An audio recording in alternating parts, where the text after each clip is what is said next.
All right, we're going to end things as we always do on the show with a little game. We're going to play a little lightning round. What is your favorite Jewish holiday? My favorite Jewish holiday would have to be Passover.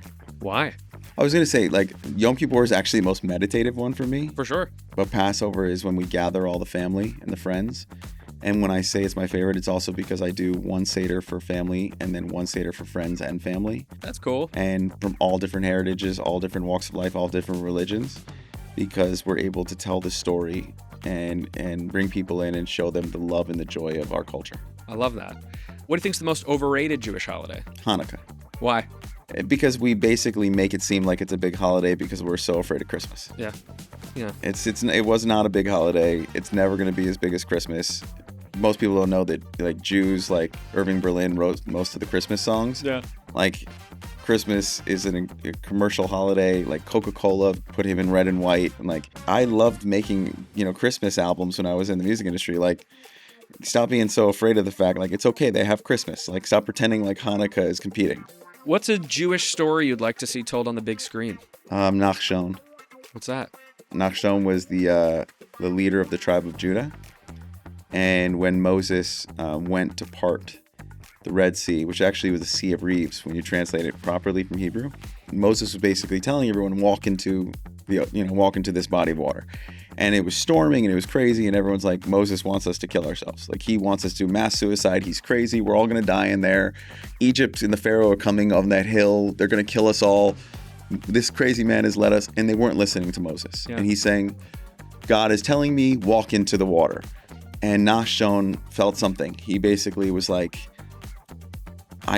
God says to trust him. And he started walking into the water first before Moses. And it wasn't until his mouth and his nose went under the water that God parted the sea.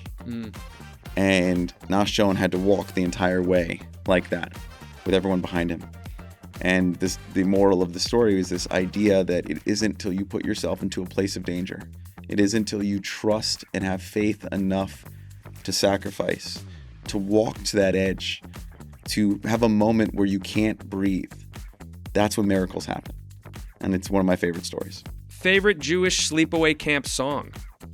The song that they would have us sing after we eat our meal. Like the Birkat Hamazon? Yeah. Because we said a lot of things in there we weren't supposed to say. I swear I saw your bra. That was a popular one. Yeah, we would all just throw in all these English words that, like, as a little kid, you thought were funny. Do you have a favorite biblical Jew?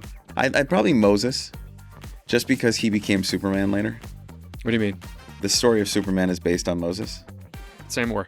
The two guys who created Superman were Jews. Right. They wanted to be newspaper writers. They were told Jews can't be on the byline. They got told if they write obituaries or comics, then they could become, if they were successful, they could become a writer. They became successful comic book writers. They would try to become writers. The guy said, sorry, no one named Siegel and no Jews are going to be on the byline. So they created Superman as a way to kind of build a Jewish superhero within the world without people realizing he was Jewish. Right. So Superman was on Krypton. And on Krypton, everyone was called Kal-El, son of Jor-El. Hebrew, your name, son of your father. Mm-hmm. Then Superman was sent down in a small spaceship, wrapped in a blanket that would later identify him. Moses was sent down the Nile in a small basket, wrapped in a blanket that would later identify him. Moses always felt different, but grew up amongst them.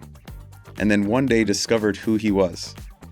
Clark Kent grew up amongst them, always feeling different, and then discovered who he was. And then had to live by these higher morals to get through it and have faith. Wow. I knew it was a Jewish story, but I never knew it was the Moses story. You learn something new every day. If you could have any famous Jew from history over for Shabbat, who would it be? Honestly, probably Moses. Moses, Ruth, or like King Solomon or King David. Like, those would be the ones. Maybe King Solomon or King David. Heavy hitters. Yeah, I mean, like, but the interesting thing about Moses is, like, he married a priestess who wasn't Jewish. Right. Shout out to Tzipporah. Tzipporah wasn't Jewish. She was a priestess.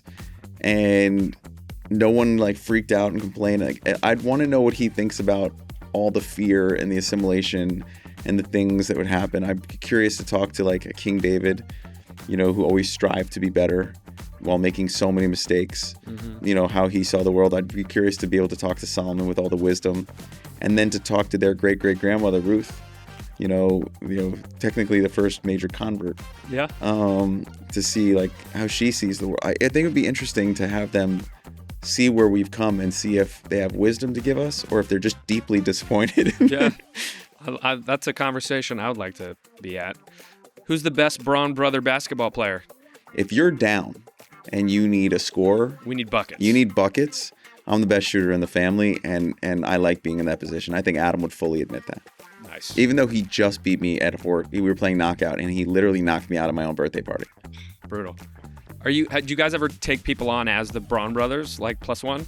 Yeah, we did when we were younger and stuff like that. But I think there was a really funny moment years ago with Drake, funny enough, where I told Drake he can get any 3 guys and I'll show up with my brothers and we'll play. And he was talking a lot of trash. And Drake doesn't know that 2 of my brothers are adopted and they're 6'9" and 6'7". D1 ball players, right? Yeah. And Adam and I both play college. Adam played at Braun with Sam. And so we showed up at Drake's house to play this game. And he sees these 2 large guys who are my little brothers. And they're black and I'm white. And he's like, what the hell is happening? And I said, you made a bet. You said my brothers. These are my brothers. And he was like, this is bullshit. And he's gotten a lot better since then, but we definitely did work and he knows it. Nice. Last question that I ask of all my guests. Challah, do you rip? Do you slice? Rip. Rip. Rip. Straight up. Scooter, this has been really awesome. Really, you've dropped a lot of Jewish knowledge on us, a lot of life knowledge. It's great to see the place that you've arrived at. It's very inspiring and empowering, and I know my audience will take a lot away from this conversation, as did I. The fact that you step into this arena every single time with this pride, knowing so many people aren't even going to watch the podcast, they're just going to judge it, I think speaks volumes about who you are. I think we need more leaders like you, and I'm very proud to be here. Thanks, my man.